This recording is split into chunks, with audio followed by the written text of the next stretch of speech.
मुकर्रम इज्जत महाब जनाब, आपकी भरपूर तालियों में आप सब लोग खड़े हो गए। जब मैं उनको स्टेज पर दावत दूंगा तो सब लोग खड़े हो गए, उनका पुरजोश इस्तकबाल करके उनको स्टेज पर दावत दूंगा। जब जनाब मोहतरम इज्जत महाब जनाब फहीम सादर साहब,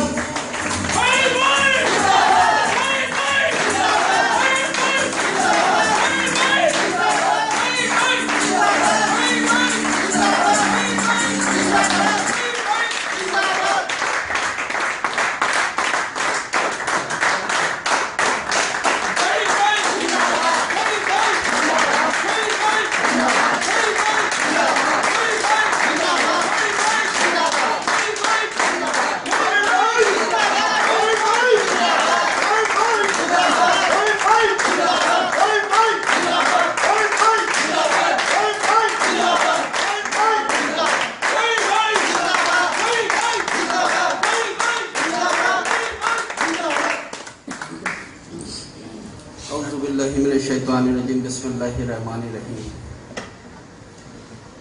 सब मेरे फैसलाबाद के दोस्तों, मैं अपनी तरफ से, फरहान की तरफ से, नुमान की तरफ से और मारूफ की तरफ से और हत्ता के पूरे कराची के एम्प्लॉइज़ की तरफ से, और अब इसको और शामिल कर लें पूरे पाकिस्तान के एम्प्लॉइज़ की तरफ से, आप फैसलाबाद के एम्प्लॉइज़ का मैं दिल से शुक्रिया अदा करता हूँ।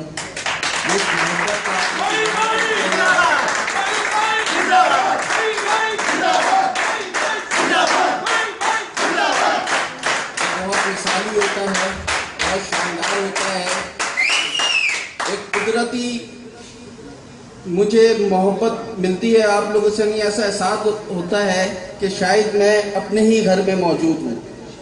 मैं बहुत सारे शहरों में जाता हूँ, लेकिन फैसलाबाद में कुछ ऐसी अपनाइयत सी महसूस होती है। आप लोग जिस अंदाज से रिसीव करते हैं, जिस अंदाज से रुखसत करते हैं, तो बहुत ही ज़्यादा मैं पुरुमीद होता हूँ। और मैंने अभी जाफर शिराजी साहब से एक बात कही थी कुछ दिनों पहले, और मैंने कहा था मुझे कुछ बात करनी है अपने दोस्तों से, और मेरी दरख्वास्त है कि तमाम जो हमारे निफ्ट का स्टाफ है फैसलाबाद का वो आए, क्योंकि मैं आ रहा हूँ आप लोगों से मिलने के लिए।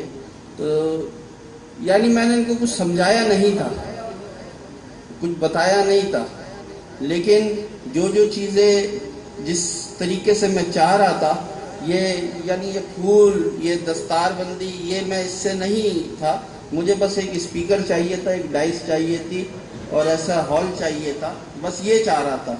लेकिन ये जितनी चीज़ें एडिशन आप लोगों ने तोहफे तहफ़ और ये जो दिए, ये आप लोगों की मोहब्बत है, और अल्लाह ताला आपको खुश रखे। तमाम एम्प्लॉइज़ को मेरी दुआ है पूरे पाकिस्तान की। और मैं कुछ चीज़ें ऐसी थी कि कल मैं लाहौर गया था, वहाँ भी डिस्कस की थी नुमान ने और उसकी टीम ने, काफ़ी ज़्यादा अरेंजमेंट अच्छे किए हुए थे। बदकिस्मती से वहाँ भी मैं लेट पहुँचा। मुझे समझ में नहीं आ रहा कि मैं टाइम पे क्यों नहीं पहुँच पा रहा। गुजरावाला भी मैं लेट पहुँचा, लाहौर भी लेट पहुँचा, फैसलाबाद भी लेट हो गया। चले इसमें भी अल्लाह की कोई बेहतरी होगी, लेकिन मैं माजरत खा हूँ कि आप लोगों को इंतज़ार करना पड़ा। तो अब मैं कुछ गुफ्तगू करना चाह रहा था, और मैं ये चाह रहा था अगर इजाज़त आप हो तो इसको मैं थोड़ा कंफर्टेबल फील नहीं कर रहा।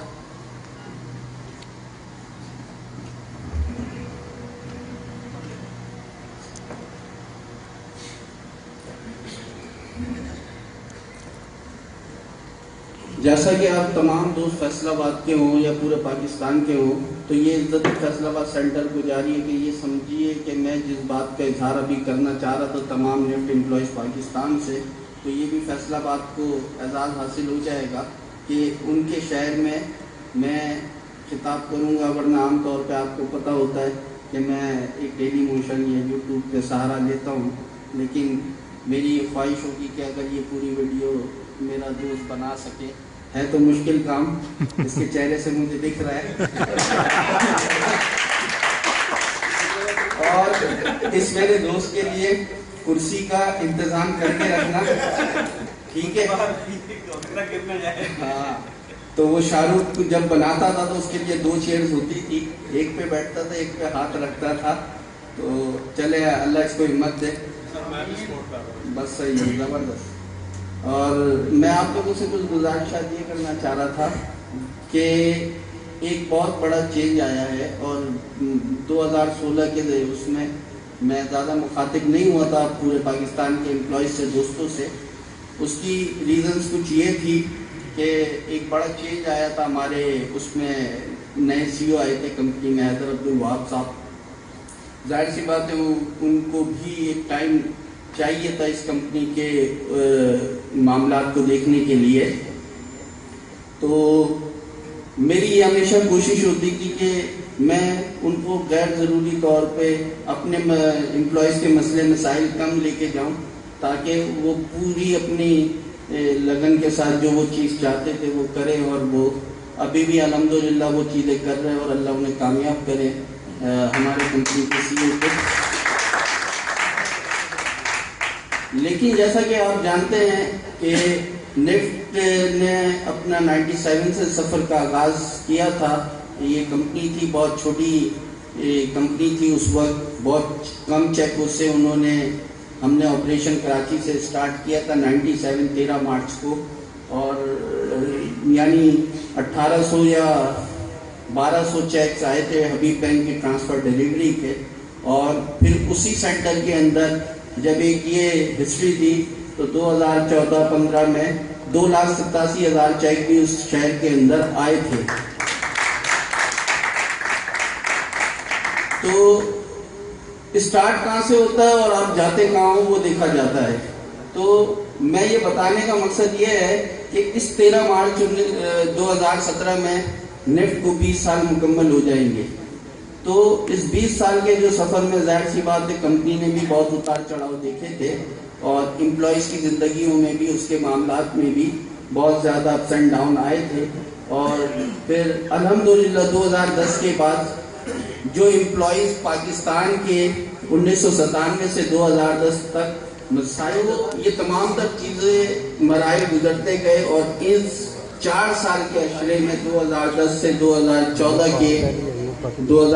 के अशरे में वो तमाम चीज़ें जो एक एम्प्लॉयज़ के लिए होनी चाहिए थी, उसे हमने बातचीत के ज़रिए कंपनी के पिछले CEO MM खान साहब के साथ हमने उससे मुकम्मल करवाया और एम्प्लॉयज़ को वो चीज़ मिली। अब मौजूदा सूरत हाल में आप तमाम एम्प्लॉयज़ से डिस्कस भी करना चाहता हूँ, क्योंकि उसमें ज़रूरी ये बात होती है कि आप लोगों को पता होगा कि माजी के अंदर मैं अपने एम्प्लॉयज़ को शामिल करता हूँ, तमाम दुनिया के किसी कोने में हो या किसी शहर में हो, तो आप उससे मुखातिब हो सकते हो। वो आपको देख सकता है और मैं उसको देख सकता हूँ। तो ये तमाम तर चीज़ें, ये फैसिलिटीज़ को हमने all Pakistan NIFT employees union ने यूज़ की।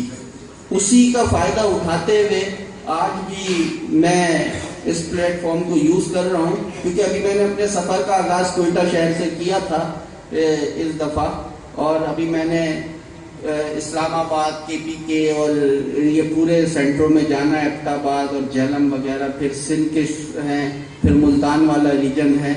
सब शहरों में इंशाल्लाह मैं 31 दिसंबर से पहले मेरी पूरी कोशिश है कि मैं अपने 5 फ्रेज मुकम्मल कर लूँ।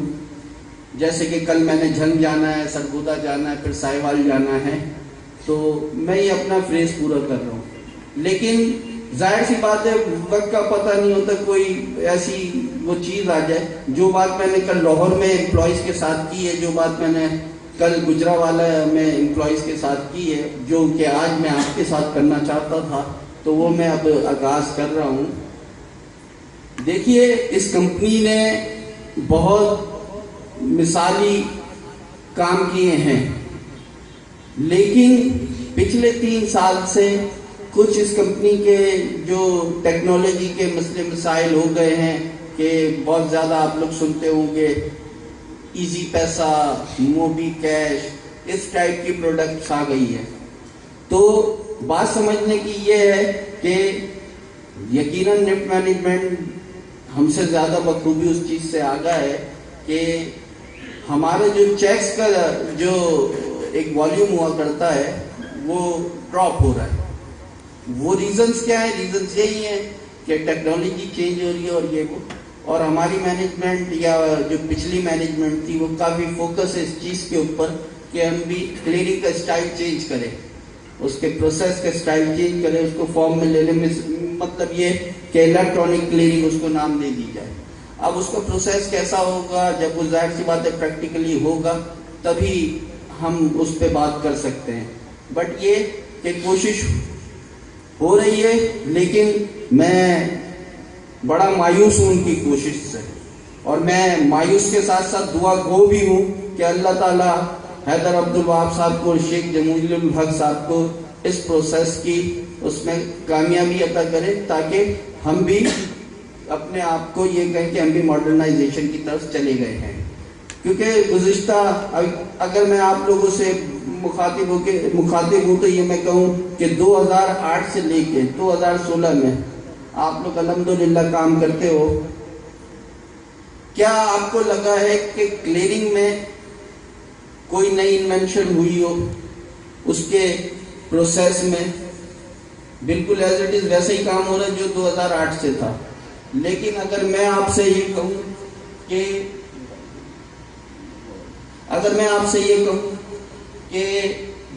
2008 से हमारे उसमें चेंजेस नहीं आई, हमारे काम में चेंजेस नहीं आई, हमारे प्रोसेस में चेंजेस नहीं आई।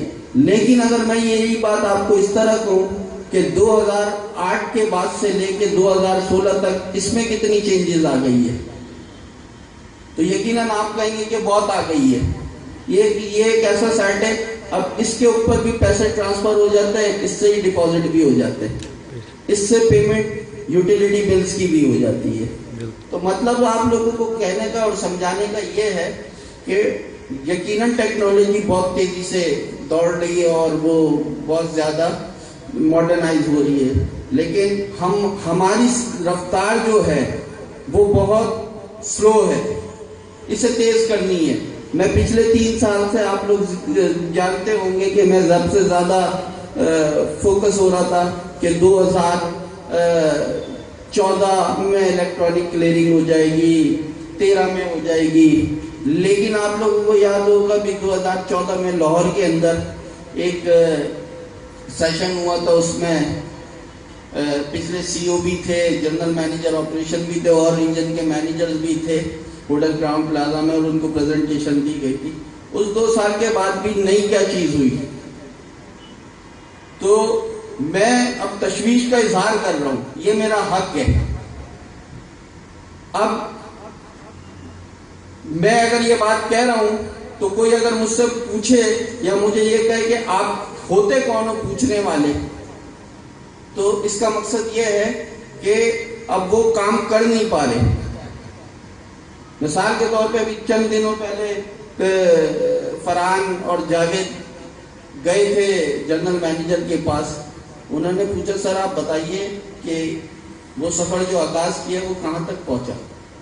अब वो ये बात कहते हैं यार ये सीईओ से पूछना पड़ेगा, बताना पड़ेगा, ये वो। मतलब जब जाहिर सी बात है कुछ हो नहीं रहा तो फिर वो बताएंगे क्या।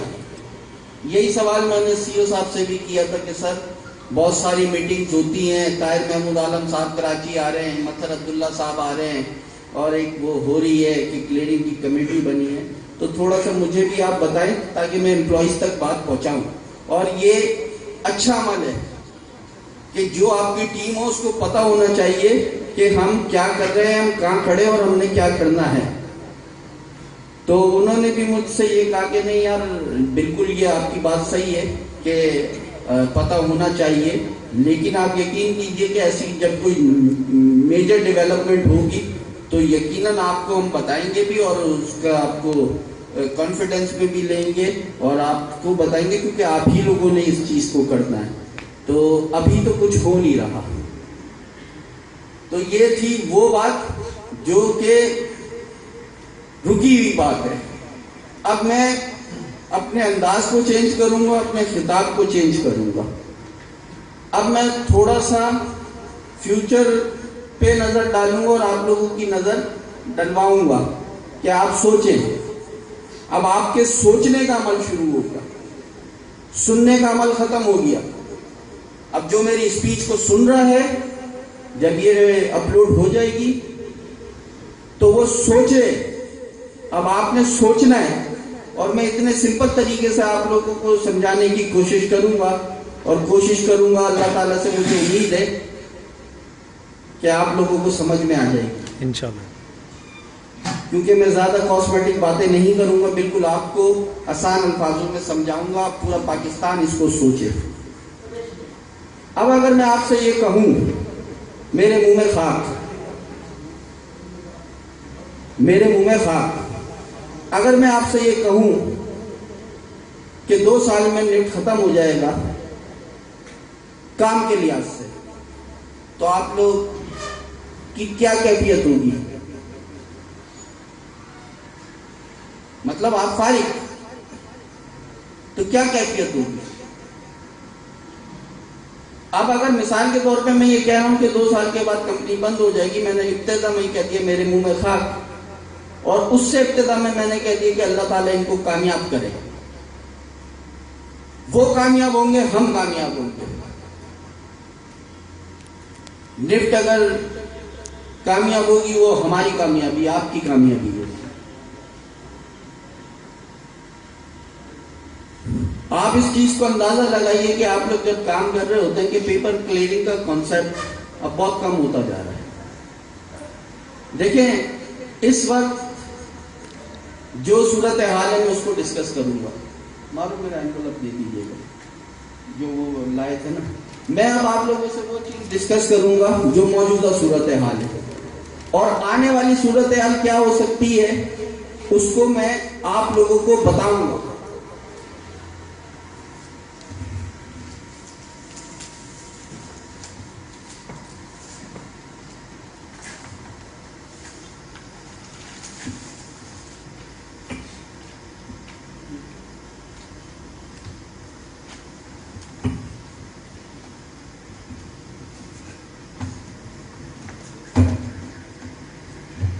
मैं आपको बताऊंगा। आपको यकीनन याद होगा मेरे दोस्तों को पूरे पाकिस्तान के कि 2 जनवरी 2016 को एक स्पीच हमने रिकॉर्ड की थी, और उसमें बहुत ही ज़बरदस्त किस्म का खराज तहसीन पेश किया था पिछले CEO जनाब MM खान साहब को, क्योंकि जाहिर सी बात है उन्होंने निफ्ट को स्टार्ट किया था और वो रिटायर होके जा रहे थे। 31 दिसंबर 2015 को उनका आखिरी दिन था। तो जाहिर सी बात है हर किसी ने अपने अपने अच्छे अल्फाजों में याद किया था। तो बाहैसियत यूनियन लीडर मैंने भी आप लोगों की तरफ से उनको स्पीच के जरिए खराज तहसीन पेश किया था और उनकी शानदार कामयाबियों को गिनवाया था, बताया था। तो उसके बाद एक चीज ये थी कि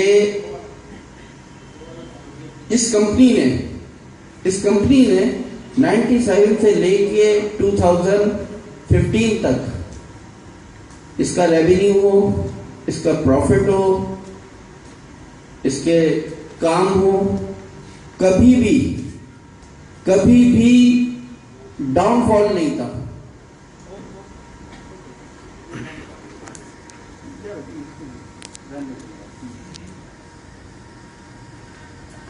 तो डाउनफॉल था।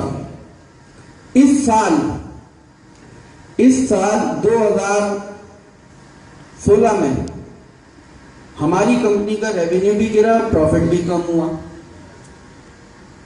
तो क्या आने वाले 2 साल में अगर यही चीज बरकरार रही और कोई बड़ी मेजर डेवलपमेंट नहीं हुई तो आप समझते हैं कि सूरत हाल ऐसी रहेगी आप लोगों की और लोगों की मैनेजमेंट की? यकीनन नहीं। तो ये मेरी जिम्मेदारी बनती है कि मैं अपने से बड़े लोगों को झिझोड़ूं कि जाओ काम लेके आओ। ये आपका काम है। मतलब एक डेटा एंट्री ऑपरेटर का क्या काम है? एंट्री करना, काम कंप्लीट करना, घर चले जाना। DCO का क्या काम है? आना, काम करना, काम खत्म करना, घर चले जाना। ये आपकी जिम्मेदारी है। लेकिन जिसकी जिम्मेदारी काम लाना हो और वो काम ना करे और काम ना लाए और बैठा रहे और तनख्वाहें लेता रहे, मराते लेता रहे, तो उसको कोई कबूल करेगा? या आप काम ना करो, आप बैठे रहो, तो आपका मैनेजर आपको बैठने देगा? नहीं बैठने देगा। और दुरुस्त बात है, बैठना भी नहीं चाहिए। तो मैं ये सवाल अगर आज कर रहा हूं कि भाई आप थोड़ी सी तेजी करो। अब बजाय तो सब काम कर रहे हैं, लेकिन काम होते हुए नजर नहीं आ रहा। अगर कुछ किया हुआ है तो बताओ, क्योंकि मैं तो अब डर रहा हूं, मुझे डर लग रहा है। मैं क्यों चुप रहा हूं? मेरे 800 लोगों का सवाल है, उनके साथ उसकी फैमिली का सवाल है। मैं सवाल क्यों नहीं करूंगा? मैं अपने लोगों को अवेयर क्यों नहीं करूंगा? मैं अपने लोगों को क्यों ना बताऊं कि यार काम नहीं हो रहा? ये मेरी जिम्मेदारी है कि मैं आप लोगों को बताऊं। अब अगर मिसाल के तौर पे 2016 के इब्तिदा में हमने भी ये कहा था, हर चीज के टारगेट्स होते हैं, हर चीज की स्ट्रेटेजी होती है। एमएम खान साहब के दौर में कभी भी कंपनी में डाउनफॉल नहीं आया। चले ठीक है, मैंने मान लिया कि आपको 1 साल चाहिए, लेकिन क्या गारंटी है कि अगले ही साल डाउनफॉल नहीं होगा?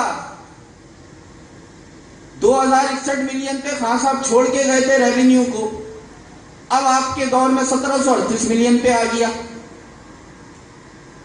निफ्ट का रेवेन्यू तो कभी डाउन नहीं हुआ था।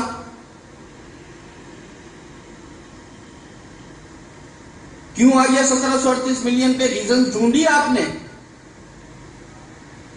और अगर ढूंढ भी ली तो अब ऐसा क्या कर रहे हैं कि अगले साल 1738 मिलियन से नीचे नहीं जाएगा, बल्कि ऊपर जाएगा? निफ्ट की हिस्ट्री में इस निफ्ट ने उसकी अर्निंग पर शेयर 31 रुपए तक भी थी, 21 रुपए भी रही है, 18 रुपए भी रही है, 10 रुपए भी रही है, 12 रुपए भी रही है, और पिछले साल 8 रुपए 11 पैसे रही है। ये अच्छी अर्निंग तस्वुर की जाती है कॉर्पोरेट कंपनीज में, नेशनल कंपनीज में, मल्टीनेशनल में या कौमी इदारों में अच्छी अर्निंग तस्वुर की जाती है। ऐसा क्या हो गया? ऐसा क्या हो गया? ऐसी मेरी कंपनी को क्या नजर लग गई कि 51 पैसे अर्निंग आई है? अगर आज मैं ना जोड़ू तो आने वाले साल में इस कंपनी के साथ क्या हो जाएगा पता है आपको?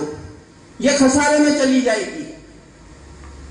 तो खसारे में अगर यह कंपनी जाएगी तो किसकी वजह से जाएगी? ये सवाल है।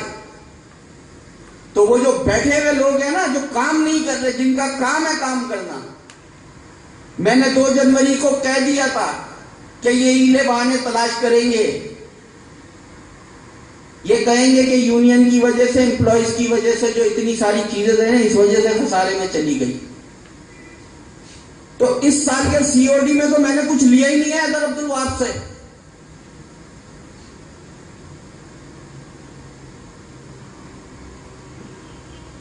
इंक्रीमेंट भी उनकी मर्जी का था। मैंने कहा सर मैं आपका हाथ नहीं मरोड़ूंगा, मैं जानता हूं कि आप आए, मैं आपको वेलकम कर रहा हूं, जैसा आप चाहेंगे वैसा ही होगा। यूनियन लीडर ये बात नहीं करता। मैं यूनियन लीडर बाद में हूं, पहले वफादार हूं अपनी कंपनी के साथ, उसके बाद वफादार हूं अपने एम्प्लॉयज के साथ। और आज जो मैं ये बात कह रहा हूं तो ये भी मोहब्बत में कह रहा हूं, निफ्ट की जलन में नहीं कह रहा, निफ्ट की मोहब्बत में कह रहा हूं, निफ्ट के एम्प्लॉयज की मोहब्बत में कह रहा हूं कि खुदारा काम कर लो। और अगर नहीं होता तो कम से कम हमें शामिल तो कर लो हो सकता है कि हम कोई तुमको ऐसी बात बता दें जिससे फायदा हो जाए, क्योंकि ये मेरा मानना है कि जरूरी नहीं है कि मैनेजर ही काम को मैनेज करता हो। कभी कभी ऐसा वक्त भी आ जाता है चाय बनाने वाला भी मैनेज कर लेता है उस सेंटर को।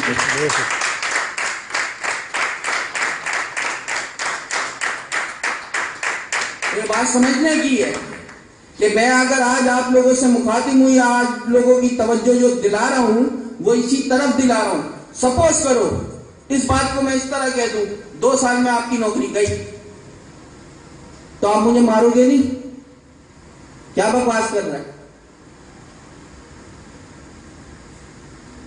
तो मैं यही तो बात कह रहा हूं कि बजाय जो फिगर्स हैं, बजाय जो आपके इन चीजों को करने की जो रफ्तार है वो बहुत सुस्त है। मैं आपसे कुछ नहीं मांग रहा, मैं तो आपसे ये पूछ रहा हूं मुझे सेटिस्फेक्शन दे दो मेरे एम्प्लॉइज की कि आपकी ग्रोथ इसी तरह कंटिन्यू रहेगी जिस तरह कंपनी की ग्रोथ कंटिन्यू रहेगी।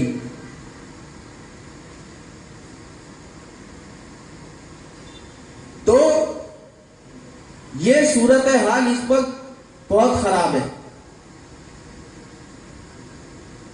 अच्छी नहीं है, सुकून वाली नहीं है। तो इसीलिए तो मैं बेसुकूनी में हूं, इसीलिए तो पूछ रहा हूं। अब वो एक हमारे नए अपॉइंटमेंट हुए थे हैदराबाद रिजवी साहब, मैंने वेलकम किया था और मैंने उनसे ये कहा था कि यकीनन जब इतनी ह्यूज सैलरी के ऊपर वो आए हैं तो कुछ ना कुछ उनके आने से कंपनी को फायदा होगा, कि उनके आने से फायदा होगा।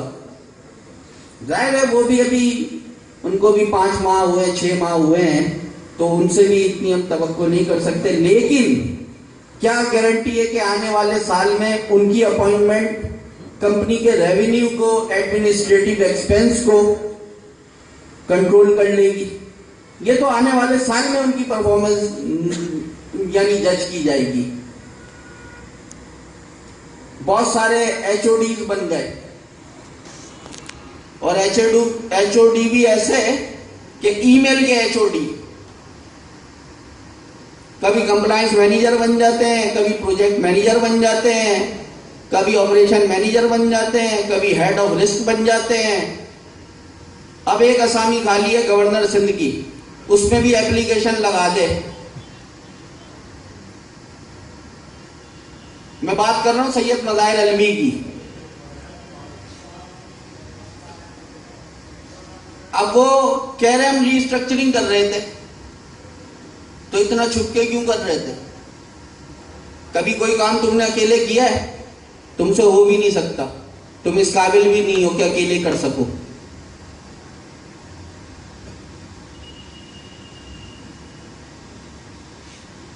आज अपनी औकात भूल गए। ये मीडियम नहीं है कि मैं बताऊं कि औकात किस किस तरीके से भूल गए, लेकिन भूल गए अपनी औकात। कह रहे यूनियन की वजह से काम नहीं आ रहा, क्योंकि तुम काम के ही नहीं हो ना। तुम तो ढूंढोगे, कंधे तलाश करोगे, क्योंकि मैंने तो 2 जनवरी 2016 को बोल दिया था। मेरे लोगों को कसूरवार नहीं कहना, मेरे लोगों को कसूरवार नहीं कहना। मुश्किल वक्त आएगा तो हम पहले होंगे, तुम पीछे होगे। और आज ऐलान करूंगा, कमरों में तो बहुत सारी बात मैं करके आ गया हूं, लेकिन आज ऐलान करूंगा इधर।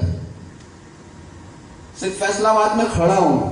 लाहौर के एम्प्लॉय से नहीं पूछा है, कराची के एम्प्लॉय से नहीं पूछा है, इस्लामाबाद के एम्प्लॉय से नहीं पूछा है, सरगोदा के एम्प्लॉय से नहीं पूछा है, पिशावर के एम्प्लॉय से नहीं पूछा है, कोयटा के एम्प्लॉय से नहीं पूछा है, लाड़काना के एम्प्लॉय से नहीं पूछा है, रियाड़ी के एम्प्लॉय से नहीं पूछा है। मैंने किसी के एम्प्लॉय से भी नहीं पूछा। लेकिन जिस बात का ऐलान मैं कर दूंगा उस पर मेरे पूरे पाकिस्तान निफ्ट सेंटर के एम्प्लॉयज लब्बैक कहेंगे इंशाल्लाह।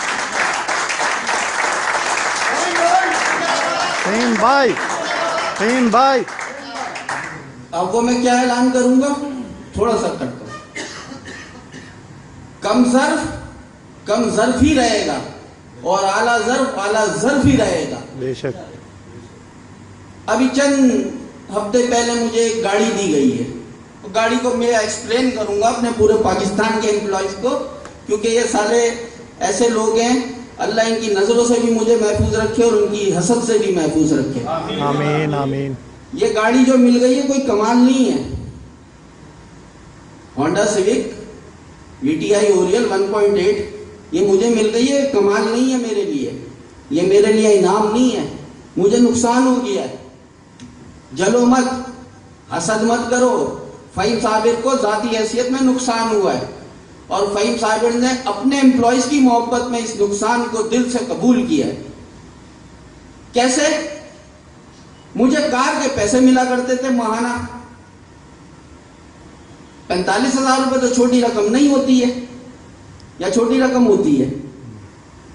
अब मुझे मिलना बंद हो गए। अल्हम्दुलिल्लाह पूरे पाकिस्तान के एम्प्लॉयज ने मुझे गाड़ी का तोहफा भी दिया था। गाड़ी तो मेरे पास थी, बेकार तो नहीं था। फिर एक गाड़ी मैंने खरीद ली थी वो बेच के कंपनी से, तो गाड़ी तो थी, तो फाइनेंशियली तो मुझे लॉस हो गया, लेकिन मैंने उस लॉस को एक्सेप्ट किया अपने एम्प्लॉयज की मोहब्बत में, क्योंकि उन्होंने कहा था 2012 में कि फ़हीम भाई आपके पास 1800 सीसी गाड़ी होनी चाहिए, आपके पास कमरा होना चाहिए, आपको पेट्रोल मिलना चाहिए। वो थी उनकी मोहब्बत में थी, ले ली।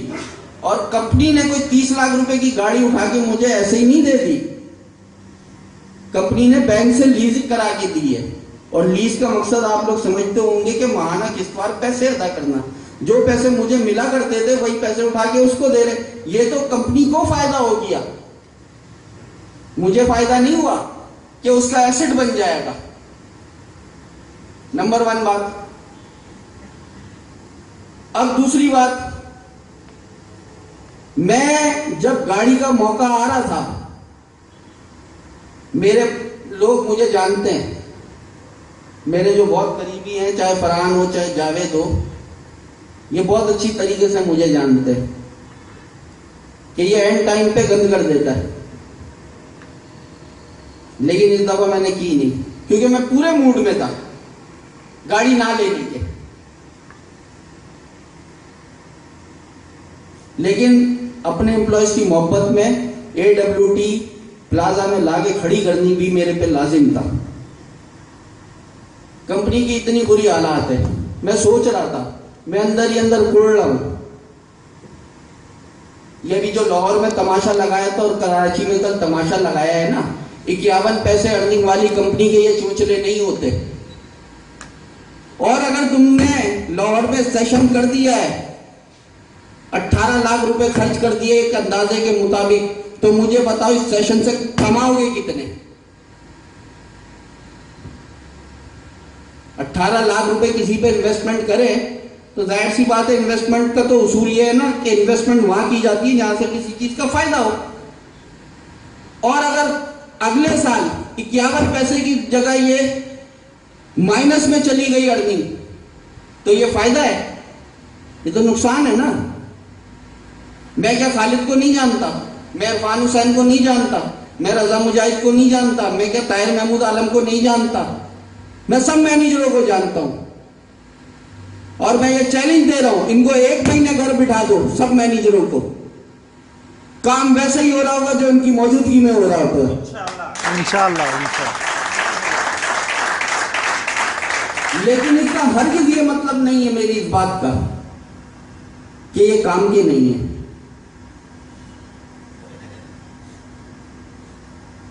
ये सब काम के मैनेजर, इनकी वजह से काम चल रहा है, इनकी वजह से काम दुरुस्त हो रहा है, मैं ये बात नहीं कह रहा। लेकिन इन मैनेजरों को भी ये चीज सोचनी चाहिए कि मैं जिस सैमसंग गैलेक्सी मोबाइल ले रहा हूं, ये मुझे रिश्वत के तौर पे दी जा रही है, मोहब्बत के तौर पे दी जा रही है।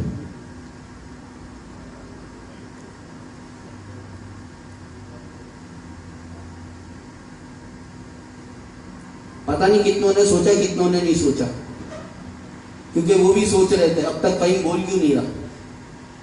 आज बोल रहा है, फैसलाबाद में खड़ा होकर बोल रहा है। चंद दिनों पहले मैसेज चलाया था, जितने मैनेजरों को यूनियन में शामिल होना हो जाओ। आधे तो हो गए थे, आधे रह गए थे। बाज़ाब्ता तौर पे दावत दे रहा हूँ इस प्लेटफॉर्म पे। वो तो SMS के जरिए था ना, बाज़ाब्ता तौर पे दावत दे रहा हूँ। फॉर्म भरने की जरूरत नहीं होगी, एक स्पीच कर देना या एक ईमेल कर देना कि फ़हीम मैं तुम्हारे साथ हूँ। फिर फ़हीम मर जाएगा तुम्हारे साथ, तुम्हारी दोस्ती भी निभाएगा, तुम्हें भी बचाएगा।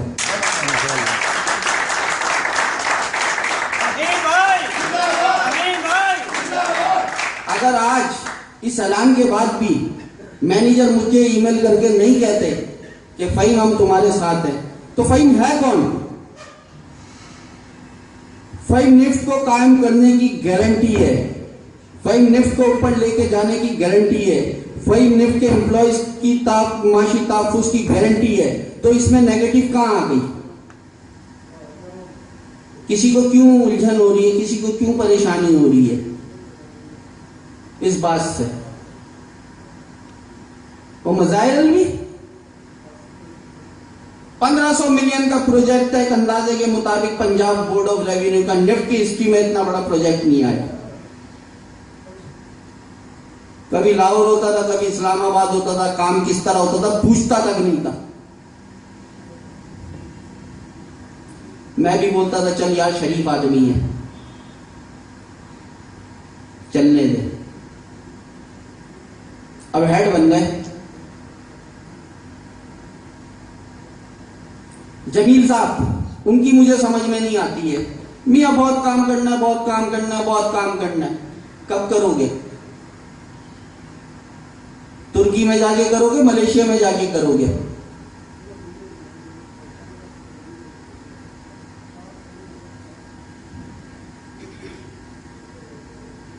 तबाह हो जाएंगे जब करोगे। पहले मैं कहता था जमील साहब को फारिग कर दो, लेकिन अब मैं कहता हूं शेख जमीलुल्लाह को फारिग नहीं करो, इससे इलेक्ट्रॉनिक क्लियरिंग करवाओ। अब तक तो प्यार मोहब्बत की बात थी, क्योंकि अगर ये चले जाएंगे तो बहुत पीछे हम चले जाएंगे, कोई चॉइस भी नहीं है। ये वो शादी है जो निभा भी नहीं कर सकते, जो तलाक भी नहीं दे सकते। कितनी कमाल की शख्सियत है शेख जमीलुल्लाह साहब की, कि इनको रख भी नहीं सकते, इनको ऑफिस से निकाल भी नहीं सकते।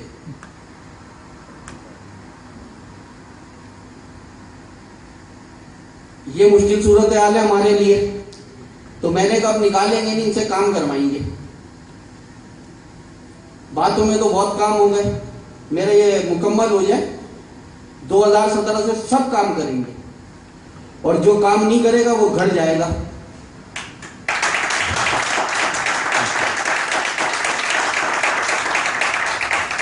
मैंने इस कंपनी को 18 साल दे दिए, हो सकता है आपने 12 साल दिए हो, किसी ने 14 दिए हो, किसी ने 15 दिए हो, किसी ने 16 दिए हो। इस कंपनी को ऊपर ले जाने का अज़म 2012 में भी था, 2013 में भी था, 14 में भी था, और अब भी है। लेकिन जो ड्राइविंग सीट पे वही गाड़ी नहीं चला रहा, तो मैं क्या कर लूंगा? मैं तो पीछे बैठा हूं। तो यही तो बताना, इनको झिझोड़ना है। काम करो,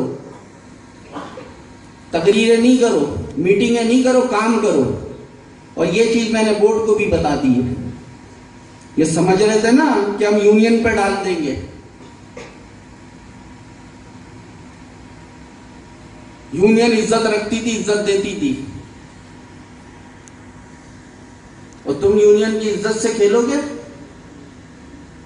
फिर यूनियन उसी तर्ज में जवाब देगी। अब तुम मुझे थप्पड़ मारोगे, मैं तुम्हें थप्पड़ मारूंगा। तुम मुझे गाली दोगे, मैं तुम्हें गाली दूंगा। जिस अंदाज में गुफ्तगू करोगे, अब उस अंदाज में जवाब दूंगा। मैंने भी शराबत छोड़ दी।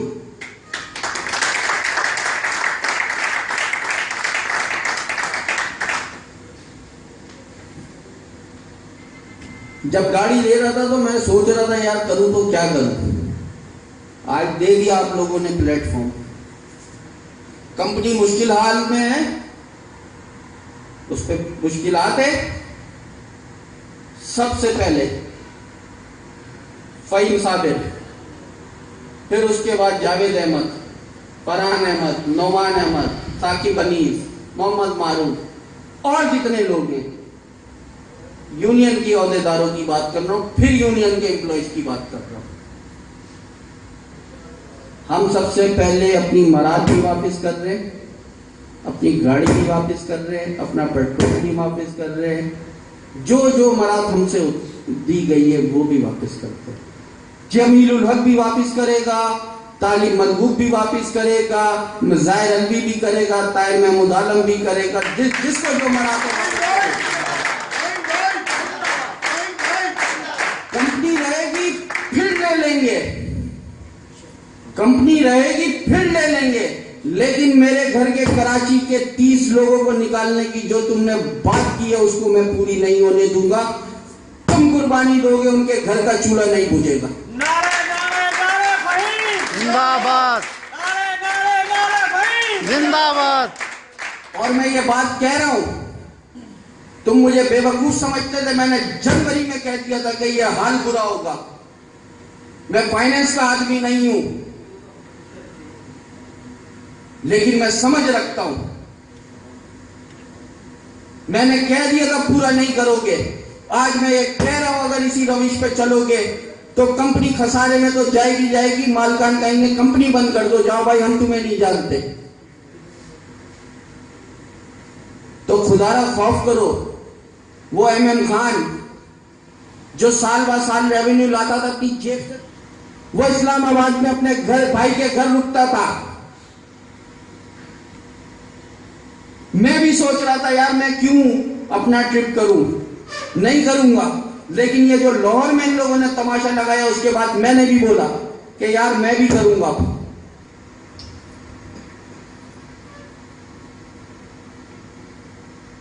स्काइप पे क्या बात नहीं हो सकती थी? तुम मेरे खिलाफ, मेरी यूनियन के खिलाफ साजिश करने में मसरूफ रहे। मैंने बोला छोड़ यार, ये 5 फीट का बोना मेरा क्या बिगाड़ लेगा, क्योंकि मेरे साथ अल्लाह ताला की रहमत होती है और बहुत सारी माओ की दुआएं होती है।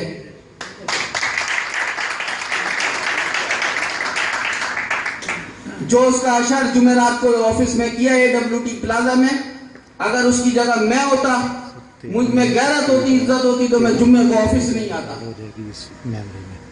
इतना झूठा आदमी है, वारंट दे दिया कि 13 कामरान अकरम से वादा करके नहीं दिए उसको पैसे, उसको डरा धमका के उससे इस्तीफा ले लिया।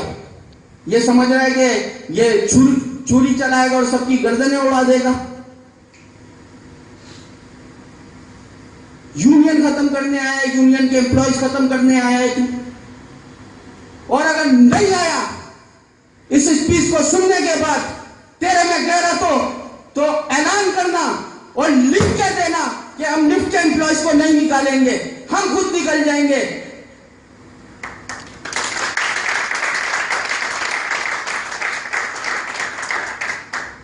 हमें पता है ना क्या क्या चीजें डिस्कस कर रहे हो।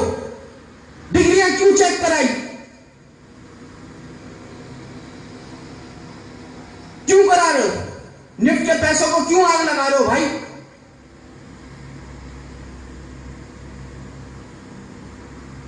क्यों सैमसंग गैलेक्सी मोबाइल दिए? मैंने चार्टर और डिमांड में तुमसे कोई चीज मांगी थी? नहीं। मैं कह रहा हूं कि छोड़ो यार, कंपनी की हालत बुरी है, मैं अपने से शुरुआत करूंगा।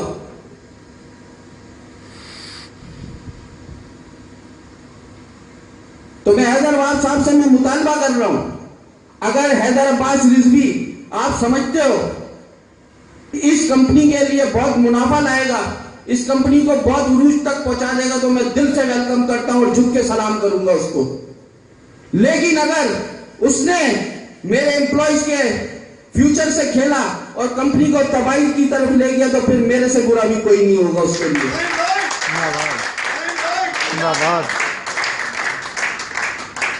क्योंकि मुझे समझना जो है ना इतना आसान नहीं है।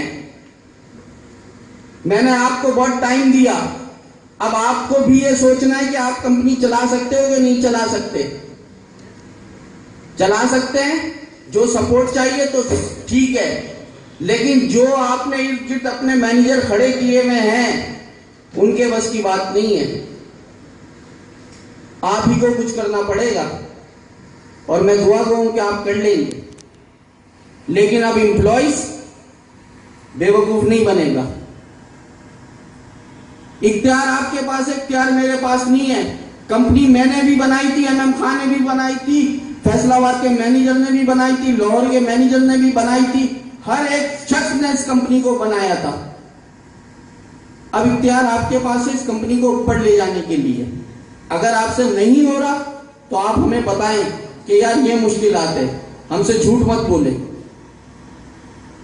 मैं फिर आपसे रिक्वेस्ट कर रहा हूं, मैं फिर आपसे अपील कर रहा हूं कि इलेक्ट्रॉनिक क्लियरिंग को जल्द से जल्द करवाएं, वरना हम बहुत पीछे रह जाएंगे। ये हमारे एम्प्लॉइज की फैमिली, एम्प्लॉइज के फ्यूचर का सवाल है। इस कंपनी को हम ऊपर देखना चाहते, ऊपर लेके जाना चाहते हैं। तो मेरी आपसे फिर इल्तिजा है, फिर रिक्वेस्ट है, इर्द गिर्द देख लें, टाइम जाया ना करें, टाइम बहुत जाया हो चुका है। अभी मैं किसी की पर्सनल यहाँ पे कैरेक्टर असैसिनेशन नहीं करना चाहता। जो आपने अपनी टीम मुरतब की है वो ठीक है। अगर आउटपुट अगर 3 महीने में नहीं आया तो मैं आपसे रिक्वेस्ट कर रहा हूं कि इसको चेंज करें, कंपनी को तबाही की तरफ ना ले जाएं प्लीज। मेरी रिक्वेस्ट है आपसे। इस कंपनी के हर एम्प्लॉय ने इस कंपनी के लिए बहुत मेहनत की है, बहुत कड़वा घूट भी पिए, बाज़ औक़ात ऐसी भी होते थे खाने के पैसे भी नहीं मिलते थे, ओवर टाइम भी नहीं मिलता था, ये माजी का हिस्सा है। लेकिन फिर भी कंपनी के एम्प्लॉय ने कभी ये नहीं बोला कि मैं काम नहीं कर रहा। और दूसरी चीज जो ऐलान मैंने किया है, तो ये मैं टेक्निकल बुनियाद पे फिर रिपीट कर रहा हूं। अगर आप समझते हैं कि कंपनी के हालात बुरे हैं तो तमाम मराद यूनियन वालों से भी ले लें, CFO से भी ले लें, जनरल मैनेजर से भी ले लें, तमाम HOD से भी ले लें, तमाम मैनेजर से भी ले लें। एम्प्लॉयज से कुछ नहीं लेने दूंगा, एम्प्लॉयज बहुत गरीब है, उसका गुजर बसर बड़ी मुश्किल से होता है। पहले मैं कुर्बानी देने के लिए खड़ा हूं, आप लोग भी देंगे। CEO कंपनी की कार यूज करें, उसके प्रोटोकॉल की मैं रिस्पेक्ट करता हूं, उसकी इज्जत करता हूं। बाकी जमील साहब, तालिब साहब, हैदर अब्बास रिजवी, मज़ाहिर अलवी, तौफीक रऊफ, ताहिर महमूद आलम, मत्तर अब्दुल्ला, कोई नहीं। बेहतर होंगे हालात फिर ले लेना, इससे अच्छे ले लेना। लेकिन अभी हालात ठीक नहीं है, तो ये फैसला आप करें। सबसे पहले गाड़ी की चाबी मैं रखूंगा और पेट्रोल का कार्ड मैं रखूंगा, ये ऐलान मैं कर रहा हूं।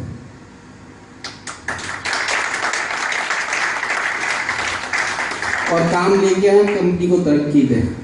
बस आप तमाम देखने वालों को और आप हाज़रीन महफिल का बहुत बहुत शुक्रिया। अल्लाह हाफ़िज़।